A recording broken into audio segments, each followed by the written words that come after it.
Hello, everyone. Welcome and thank you for joining us today in this webinar. My name is Valentinos, Steliou, and I'm the product manager of the SafeLearn product line here at SafeBridge. First of all, I would like to hope that everyone is keeping safe and healthy during the ongoing crisis that we're going, the coronavirus outbreak. Now are the times where we should take extraordinary measures to protect ourselves and those around us more than ever. I would like to acknowledge that this webinar will last approximately 30 minutes and we will close it with a live questions and answers session at the end. So please use your chat on the right side at any time. If you have any questions, if you run into technical issues, if you see at any point that you cannot see our PowerPoint presentation, or if you cannot see me, you can easily refresh your screen and then you're up and running again. I would like to welcome also those who are joining now, as I can see in the chat. Today's topic will be focused around the subject of our latest course release, Mastering Daily Navigation. Hence, the title of the webinar is Mastering Daily Navigation, Empowering Seafarers with the Right Knowledge.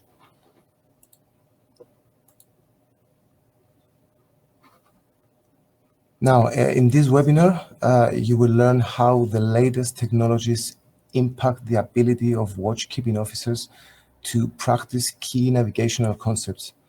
Also, you will understand how our latest online training course can help cadets, bridge officers, and experienced captains to overcome this barrier and get the most out of classical and modern navigation concepts.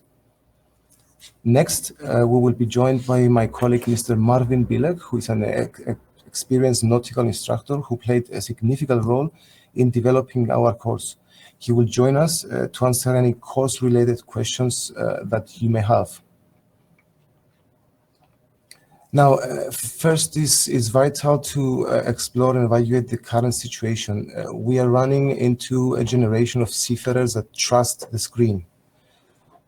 I would like to start with a story. I have added the whole story on the PowerPoint so you can follow up with me. The story is that on 4th of August 2018, a UK-registered container vessel and an Italian-registered gas carrier collided 4 nautical miles southeast of Europa Point in Gibraltar. Both vessels were damaged. The collision occurred in darkness, dense fog, and in an area of heavy shipping traffic. Now, the UK container vessel was stopped, having been directed from pilots to wait outside the Gibraltar Bay. The Italian gas carrier on the other side was making way towards a boat transfer position inside the Gibraltar Bay. The master of the Italian gas carrier was coning and altered the course to starboard, intending to pass astern from the UK container vessel. Now, although the master of the gas carrier could not see the container vessel, his assessment of the situation was primarily based on automatic identification system data. However, the container vessel was stopped in water, not making way as the master of the gas carrier has perceived. So this had a result that the decision to turn the Italian gas carrier to starboard actually had the opposite effect, the effect of putting the vessels on a collision course. When the master of the gas carrier realized that the dangerous situation was developing, full starboard rudder was applied, but this action came too late to prevent the collision. Now, the officer of the watch of the UK container vessel was monitoring the situation but took no action when it became apparent that a multiple close quarter situation was unfolding. The accident happened because neither of the bridge teams appreciated the risk of collision in sufficient time to take effective action and pass at safe distance. Here we can see the actual synopsis of the report of the investigation of the collision by Marine Accident Investigation Branch, which was announced recently. Basically, this report was stated that in accordance with the IRPCS, all vessels were required to maintain a proper and effective logout, proceed to a safe speed, assess the situation, and where risk of collision exists, take action to avoid collision by passing at a safe distance.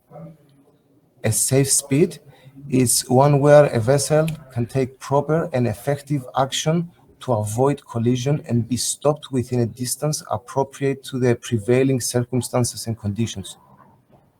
Another point was visibility and traffic density, where are amongst the factors that to be taken into account when assessing a safe speed.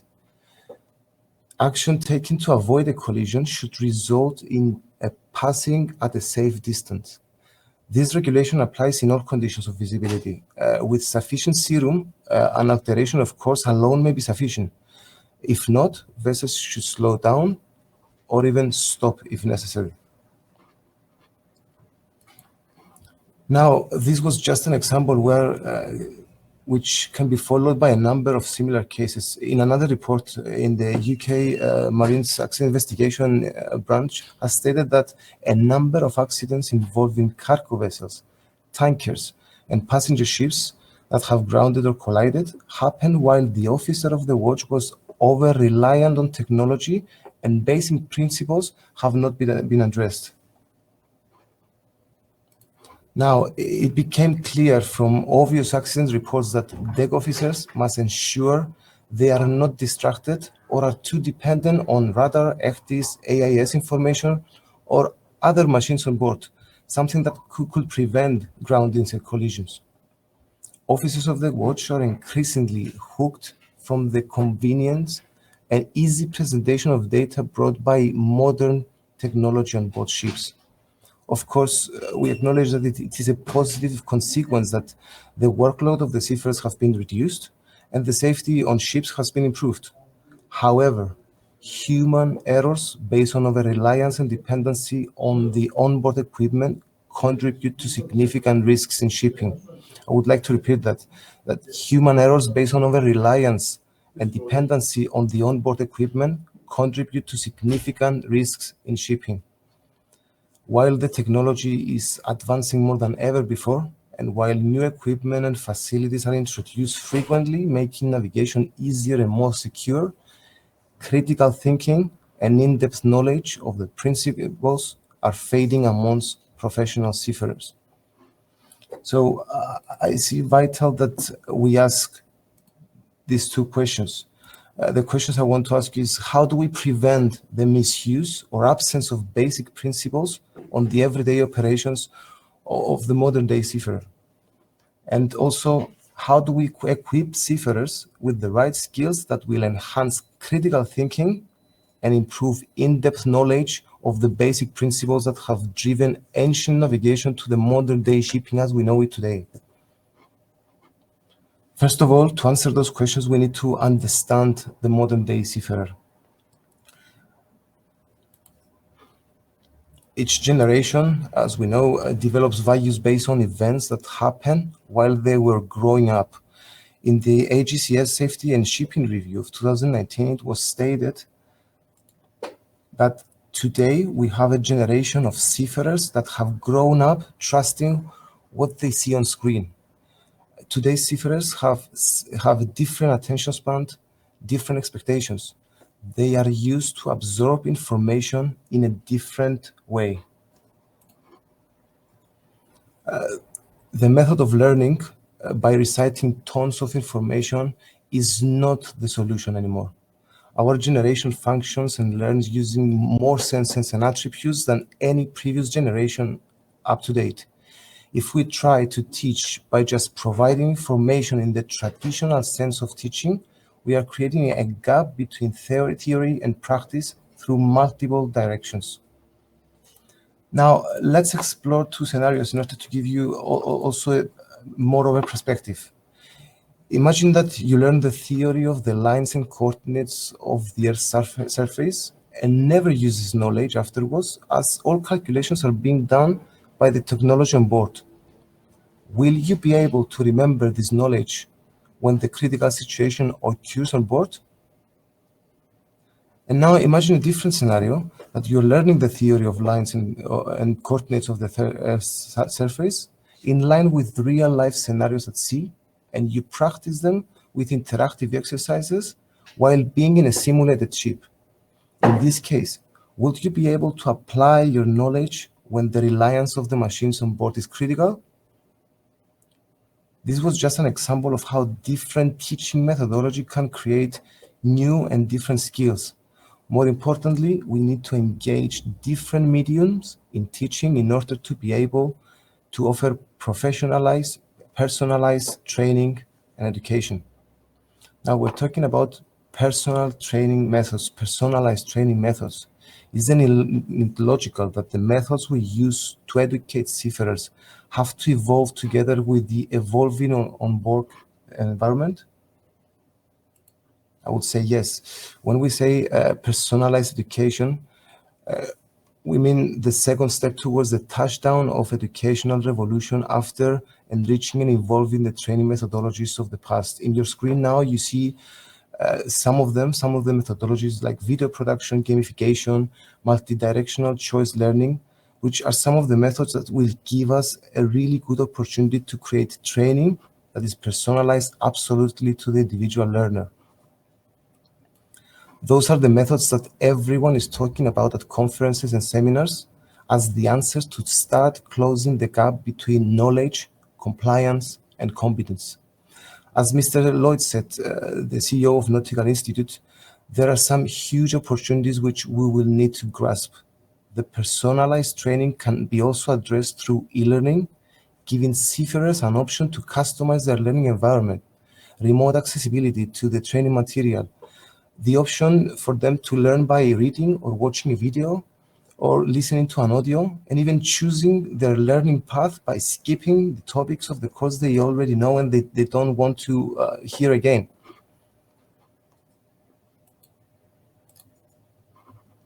Now, we've been talking about critical thinking. Critical thinking comes from implementing important specific behaviors which allow a professional to interact with equipment in constructive and not hazardous, unconstructive ways. Navigating a ship while evaluating the correctness of the information received from the different equipment and being able to access situations in real time will elevate the performance of watchkeeping officers and might decrease incidents that occur due to human error. Now, in the AGCS Safety and Shipping Review of 2019, it was stated that people believe that technology makes them safer, but they do not allow for human element and the need for training, ensuring crews have a solid background in the fundamental of sound navigation and situational awareness. Although soft skills are the catalytic factor on applying critical thinking, as educators in this webinar, we are focusing on the side that will create the ideal circumstances for seafarers, which with the right mindset, they become the ideal scenario. So with this in mind, I would like to summarize the answer to my earlier asked questions. The latest technological shifts often lead to the over-reliance on machines and classical navigation moves out of focus. Today, it is crucial to understand that a modern-day seafarer needs to be able to address the right training methods. It is time to actually accept that the fact that today's generation is more engaged with personalized training and absorbs information easier through practical exercises. Moreover, now critical thinking is more important than ever, having in mind that it is not just enough to teach deck officers how to use the equipment. They have to also know how to use different equipment in conjunction with classical navigation methods to prevent ships from various accidents at sea. Now, the second part of our webinar, since we're also running to the second phase of the whole session, it's about the course, the latest course that we've developed. Here at SafeBridge, we're trying to empower seafarers with the right maritime knowledge through interactive online education. Our main focus is to combine theoretical knowledge with real-life practices to help seafarers prepare themselves before going on board. Today, we are happy to announce the new addition to the SafeLearn portfolio, Mastering Daily Navigation. Its structure delivers the core classical navigation concepts and help bridge officers apply this knowledge to modern day navigation. Let me invite one of the nautical instructors who was leading the course development team to share with you more about the syllabus. Hello, Marvin. I don't know if you can hear us, if you have joined already. Thank you for joining us today, Marvin. I would like to engage you in providing us a brief introduction to the Master in Daily Navigation course. Of course, very welcome. While we were creating this course, we are focusing on learning content that can improve the use of navigation equipment without depending on such navigation equipment by itself. It's a kind of refresher course that focuses on primary navigation-related knowledge for all officers on board. Doesn't matter which rank, all navigation officers, nautical officers. It emphasizes, for example, the active mindset and enables a critical thinking and judging of the output of equipment.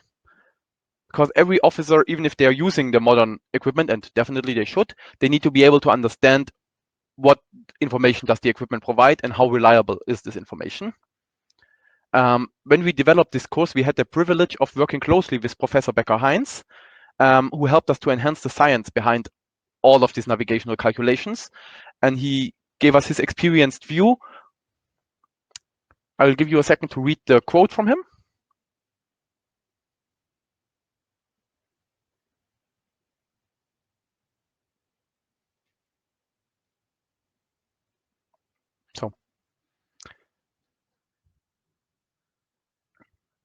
What can you tell us about the structure of the course? Of course. The course is structured into 3 main modules. The first module is called Basic Mathematics in Navigation. It focuses on the theory behind a lot of the navigational calculations, and we use practical scenarios to connect it with onboard situations, because of course theoretical content can be very dry, and sometimes it is very hard to see why should we actually know this mathematics, this theoretical knowledge. It's very important to always connect it with a real life situation to give them the actual application of it. For example, we introduced the 1/60 rule, which is a kind of rule of thumb to determine the track error. The track error is the difference between the course over ground and the heading of the ship, and it's depending on the drift angle. With this little rule of thumb, I can evaluate it by myself. I can see actually I'm heading there, but I know I have a certain drift and I will end up somewhere else. Of course, this is things that I can also get from the machines. But again, basic understanding helps me to evaluate if the machine is working fine. Similar for the vector calculations for set and drift. It's a deeper theory of the same principle, and we extended it with the time zones and conversions, because sometimes on board there is a confusion. The ship is in a certain time zone. However, the ship's time isn't the same as the time of the time zone, and people should be able to handle that. The second module, Lines and Coordinates on the Earth's Surfaces, focuses on practical calculations that are also done again with tools mainly. But in some cases, it is important to do them by hand and to judge the precision of the equipment. For example, the great circle and rump line calculation. If I don't have a general understanding of the difference between great circle and rump line, I will not know in which cases should I apply great circle navigation, in which cases should I stay to the classical rump line navigation. I should understand a little bit the difference in latitude and longitude. If I'm going east at 60 degree north, it's different than when I'm going full east on the equator. Similar things, the difference between magnetic north and true north, understanding different chart projections and chart scales. And we extended it with other information regarding buoys and beacons that help you understand how things are displayed on a chart and how does it compare with your outside look. What you can see actually on the image there. So module 3 then focuses on the active mindset. Again, about the limitation and the possibilities, the strengths and the weaknesses of the active equipment. For example, we're mentioning the dangers of chart scaling and scamming. Vector charts can be zoomed in. Everyone who uses Google Maps knows that. However, navigational vector charts, ENCs, are designed for a certain chart scale, and zooming in should not be overused. So it's important to understand the limitation here. Similar, isolated danger marks are a very safe feature, very good feature to improve the safety of navigation if the axis is set up correctly. And also the manual chart updates and user chart objects. There are two different kinds of chart annotations that are sometimes confused by users. And the better the user understands the design behind these functionalities, the better he can actually apply it in his daily navigation. No, that's it for the content, Valentinos.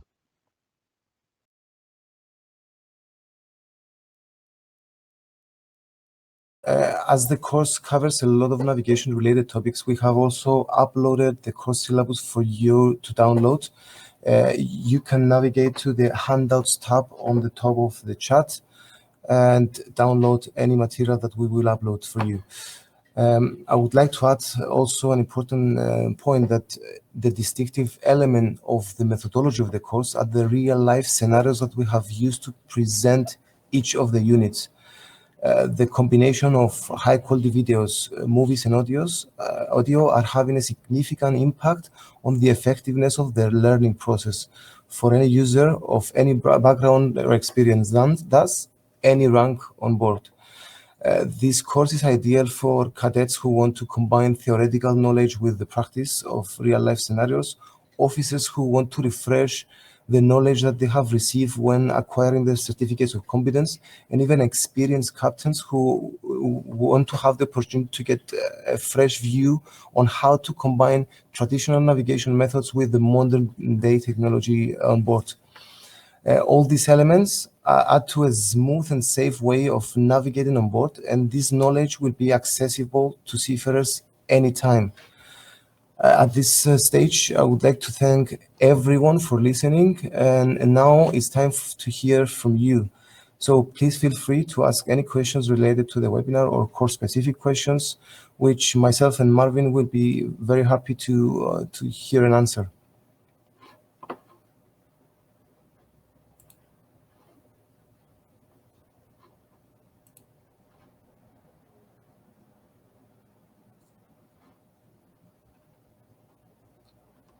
Marvin, we have a specialized question here.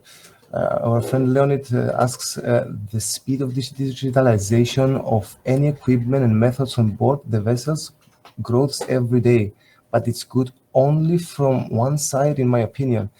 Is anybody in this chat can calculate position using sextant, for example? And why we have two FDs, ADP, ENP, and only one position system in GPS? And no one doesn't know how to resolve it.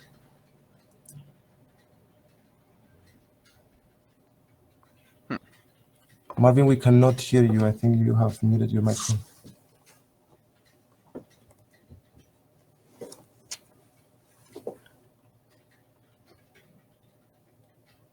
We still can hear you. I don't know what about that, but if you can hear me, let me use the chance to go into the question. I think actually, yeah, I would be able to calculate the position from a sextant if I have my little book of formulas with me, not by heart. But yes. Another question, if I would still be able to find a star. So I could do it on sun up or sun down. But I understand definitely the point that you have. We are relying a lot on equipment. With each equipment that we have, we are usually trying to have or it's mandatory to have backup systems. As you said, you have two actors, two ADPs, etc. Of course, you will also have at least two GPS. So at least the equipment that you have on board, it is failure proof. However, what I think you're criticizing is that you're relying on one system. So even if I have 2 times the GPS receiver, if the GPS system doesn't work correctly, I have this issue, and that is definitely true. This is one of the things that we are also trying to address in the second course, actually. After mastering daily navigation, we produced a second course called Safe Navigation in Confined Waters, where we focus on refreshing knowledge about a lot of terrestrial navigation content. And I think as long as I'm on the sea, even if GPS is not precise, I will still make my way to the next coast. But once I'm close to the coast, I need to navigate more precisely. And then I should be able, as a navigational officer, to use the coastal features and the charts and find something. I just saw your comment, Leonid. if I'm not completely wrong, SOLAS requires to have 2 GPS receivers from a certain size. I think it's up after 500 cross tonnage, but don't pin me down on that. And most ships, in my experience and the experience from people that I talk to, are having at least 2 GPS. And as our other guest Vasilios said, some of them luckily have even a GLONASS receiver. But it's definitely a good point to push the industry into not relying solely on GPS, but also using different satellite navigational systems. I hope this answers your question.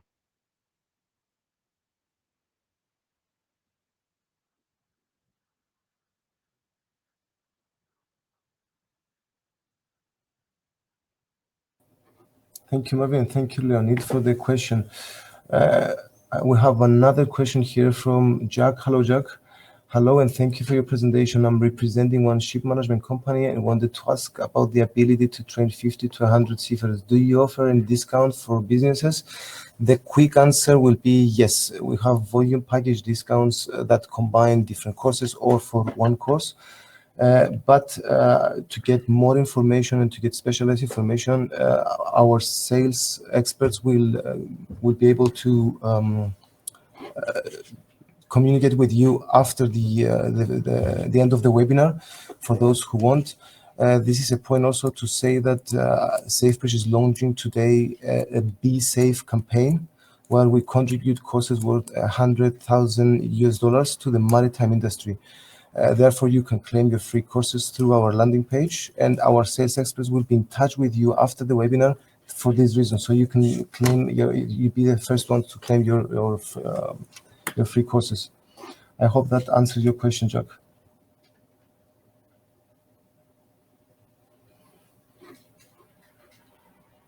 Aaron, hello, Aaron. We're HTC partners here in Manila. Can you send me the cost? Of course, our sales experts, as I said before, will also contact you to give you the cost.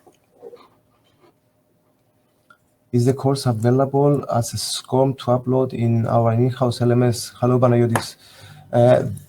It's in-house LMS, in our LMS today, but we can export in SCORM at any given time. So if we can talk about it you can address this question to our sales experts also, who will bring this as a mini project to my attention, and then we can manage how to export and upload in your LMS.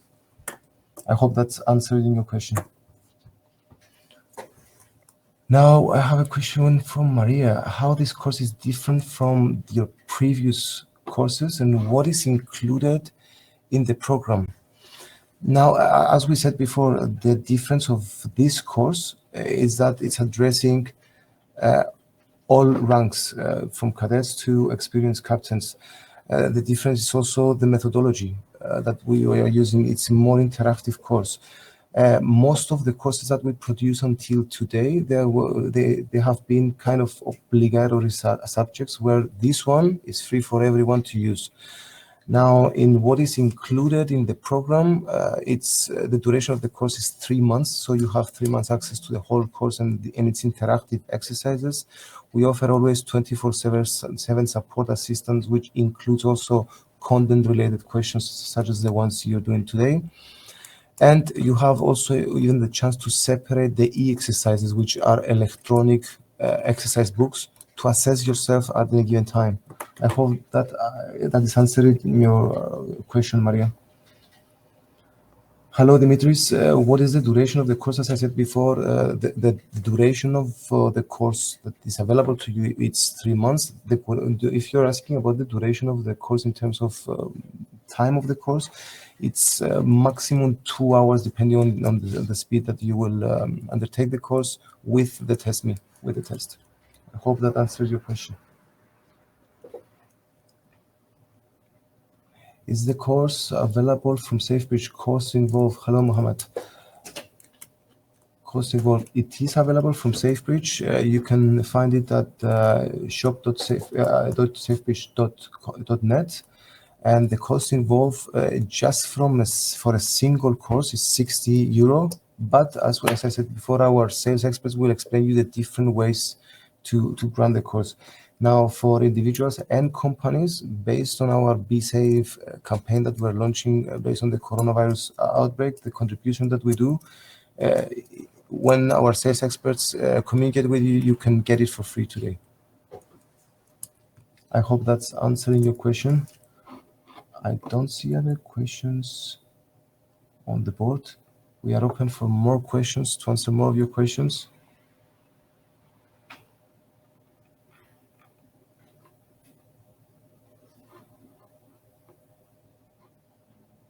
We have a question from Charles. Hello, Charles. Do you believe this course has right content to small private vessel, yacht, super yacht, to better understand the complexity faced by commercial vessel operators? I would say yes, because also small private vessels have the equipment and the technology of a commercial vessel.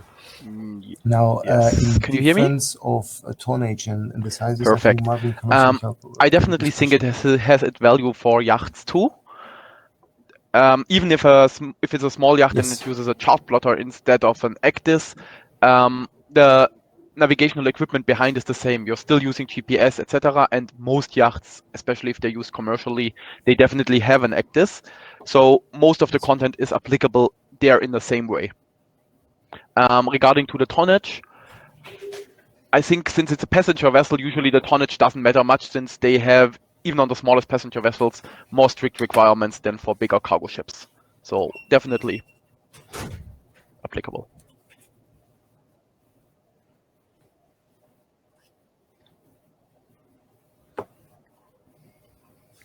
Very nice. I hope this answers your question, Charles. Jordan is asking, do seafarers get a certificate after completion? Is there a test? If yes, what kind of test? As I said before, the test that leads to certification, it's an interactive test with many question types. As we called it before during the webinar, the e-exercise type, which is an electronic exercise product. And yes, it leads to certification. I hope we answered your question, Jordan. Please advise total number of modules course has and total time duration of course. As I mentioned before, the total number of modules are 3 big comprehensive modules, and the total duration of the course is 2 The 3 hours modules are split further into in total 12 different topics, just to clarify.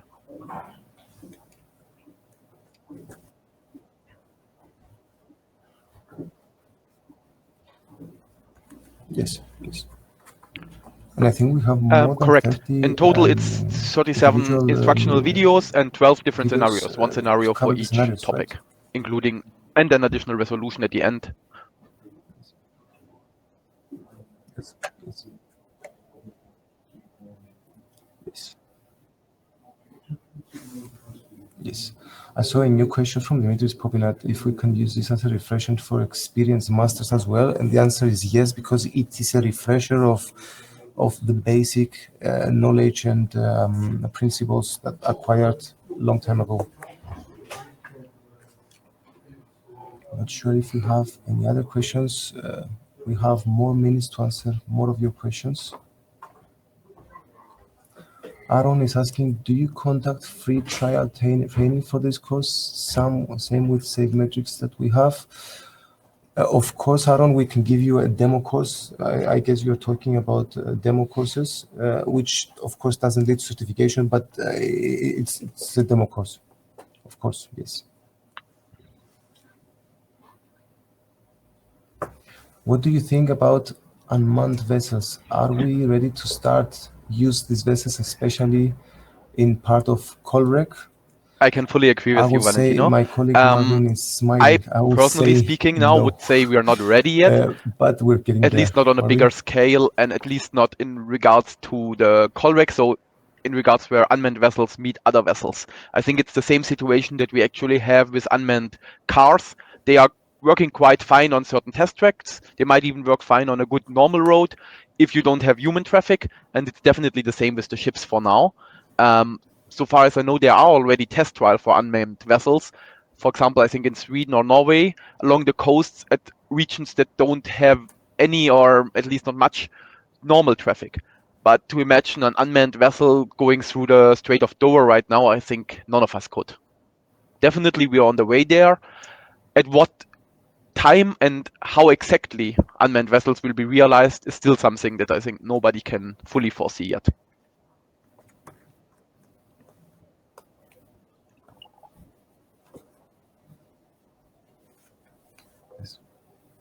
The important thing to note here is that we know that the leaders in the industry are working towards this direction. There is much contribution and much investment done towards this contribution.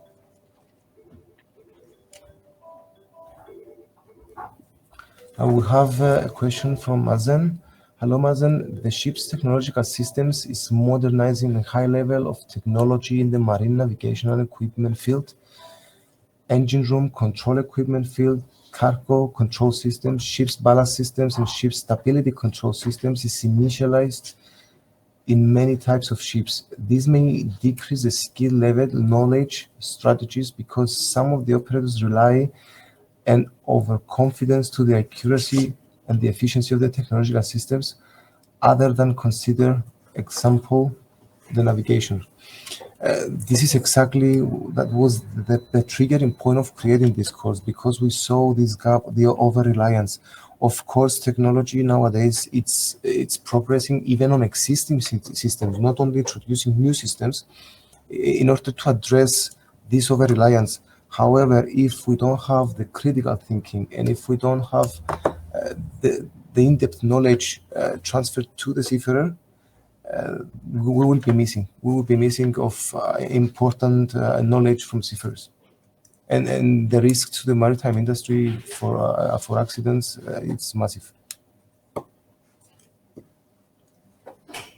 Hello, Guillermo. As experts on this field, how far do you think we are from remote-driven vessels from shore facilities?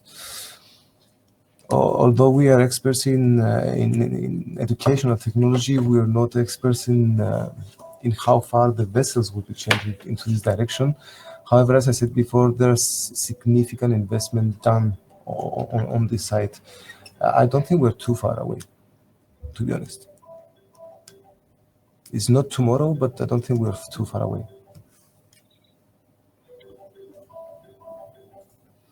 How about drone anti-collision active deployment systems? I've gone through a whole presentation in a workshop recently, in a conference recently about this. But I would say that the regulations that must need to be in place in order to fulfill such requirement or such innovation are too big. So I would say still we're not far, but it's not today.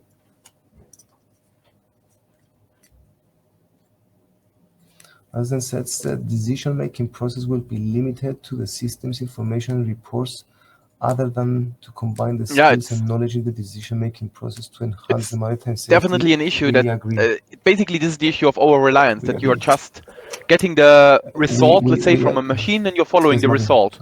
And in many cases, I think taking the result from a machine can make the life easier because it's a lot quicker than calculating everything by yourself, but you need to have an understanding and you need to be able to judge the result. This, I think, is the core thing. And to do this, you should be able to do the calculations at least in basics by yourself. Otherwise, you have no way of actually judging whether the output is correct.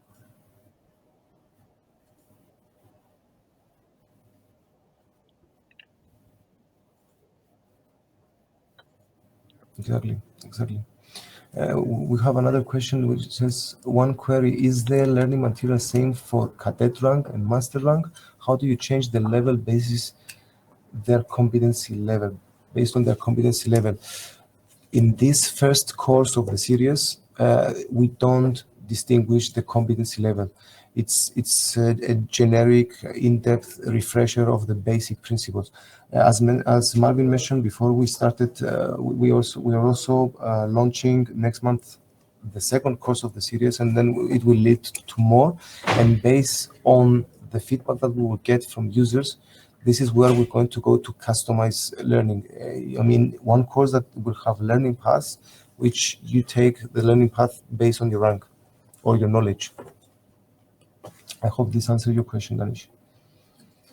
Do you also customize course specific for our principal demand, which they can conduct while on board? Of course, but this is something that we should further discuss. Please mention this request to our sales experts, so we can give you the different options in detail that the platform can offer for you, the different features, so we can also create such material for you. I think we have time for another question, Marvin, right? Yes.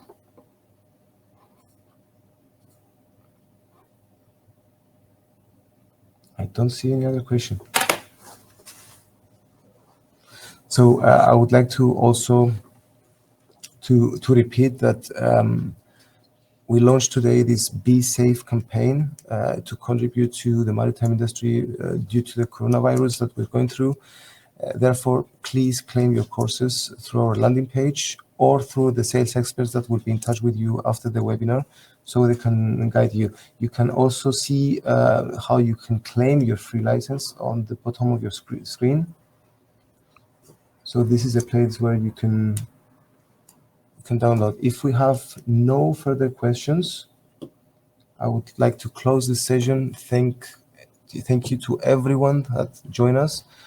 It was a pleasure having this webinar with you. I guess as much as you learn, we learn together with you. We have one last question. We promised one last question. So I think we can go to this question from Marvin. How can the modernized system develop efficiency and safety of unmanned ships in areas of piracy? It's a question that I cannot answer myself, because, as I said, we are not the experts in creating one thing unmanned that ships. we can say for sure is that unmanned ships will, of course, increase the safety, at least the safety of human life in areas of piracy, because an unmanned ship, first of all, you cannot take a crew hostage and you cannot harm a crew. This is already a huge advantage, in my opinion. Of course, how to also improve the safety, the operational safety, let's say that the ship reaches its target in these piracy areas, is something that needs to be carefully evaluated. So far, I think the trials for unmanned ships are restricted to very safe areas. I think piracy is a very specific threat that it's already very hard to tackle it with manned vessels. So I don't think it will be one of the first targets of unmanned vessels.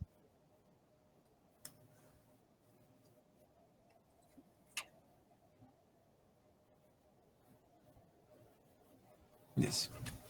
Although our team here at SafeBridge is asking for 2 more questions, the supporting team, I don't see any other questions, but if you have any questions, we will be happy to ask 2 more questions, to answer 2 more questions. Otherwise, thank you very much. Thank you for the team that was handling the whole webinar. Thank you very much, Marvin. Stay safe and healthy. Thank you very much. Bye-bye.